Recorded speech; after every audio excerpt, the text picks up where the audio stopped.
อย่าไม่ได้แก่ไม่ตายตายตายที่ที่โคตรขาดปัดการบ้านนั่นแหละถ้ามันยากเหมือนกันคือพ่อไม่เนี่ยนั่นหนักความทำหรอมันมีเสียสัญญาแล้วมันไม่ยอมเอาคนอื่นถ้าเกิดเราลองทำที่ถูกอย่างนะเราจะได้จะไปใจเราจะได้ใจหัวเราจะเรียนรู้แก้วเจ้าแสงเหมือนกันทำได้แล้วถ้าไม่คงมันไม่ได้เป็นเหมือนงานทำต้องคงบอกของทางบริสุทธิ์ของได้มาบริสุทธิ์ถ้าไม่รู้จุดใจมาถ้าเป็นขโมยมาที่ของขโมยมาอย่างนี้แต่ถ้าผู้ไม่ถึงทำนี่นั่นก็แปลว่ามันไม่คงที่จะได้บุญได้ผลจะได้บุญต้องคงออกมาด้วยจะตัวใจได้มาให้คงเราเป็นตัวความบริสุทธิ์รับความบริสุทธิ์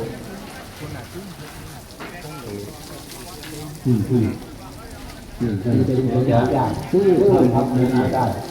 ทำบุญของไหนบุญแล้วจะต้องออกนะหรือเอาทำของทำอะไรได้ไม่สอนบุญเป็นคนทำได้เคยเตือนพระเตือนแรงเตือนเม็ดนี่บ่อยๆต่างๆทำไม่ได้เข้ามาบวชก็นับวันนับก็เนี่ยตรวจสอบใจไม่ได้นับจิตเป็นธรรมะหรือเปล่าไม่ได้นับมันไม่เรื่องนั่นมันนั่นก็เข้าขาได้จะรอเข้าขานับได้นับเป็นเราก็จะออกขาได้จะเราจะออกไปโอ้ยใจแท้ใจแท้ก็ปฏิบัติหาของพระเจ้าที่จะเห็นทำให้คนจากการบำบัดตามเสียหลักพอเป็นคนตายเรื่องรอเพื่อให้เราทำเล่นจอด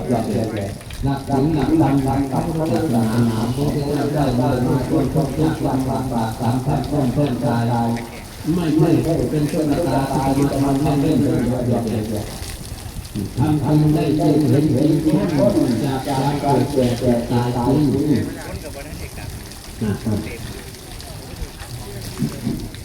ถ้าไม่เป็นอย่างมันจะเกิดที่ไหนไม่มีความรักมันจะเกิดอะไรนี่เป็นเพื่อนต้องทำใจของเราเกิดเป็นเรารักเกิดความรักไปยึดถือก็ไม่ได้ว่าการได้กับธรรมดาเลยนะว่าสิ่งดีการดังเขาไม่ได้ว่าการแต่งงานไปเรื่องอะไรทำอะไรก็ติดสิ่งนั่นสร้างบ้านสร้างนาสร้างสวนมีไร่นาใส่เกิดนาลูกหลานอะไรก็ติดสิ่งนั้นเกิดแล้วได้ไหมตัวหัวเราตัวมันเป็นเลยนี่ตัวมันมาไหนมันก็ตรงไหนคือการสำลักต่างๆถอนที่เด็กโดนถอนที่หัวใจให้มันละถอนมันว่างจากทุกอย่างเคยกันอยู่เสมอ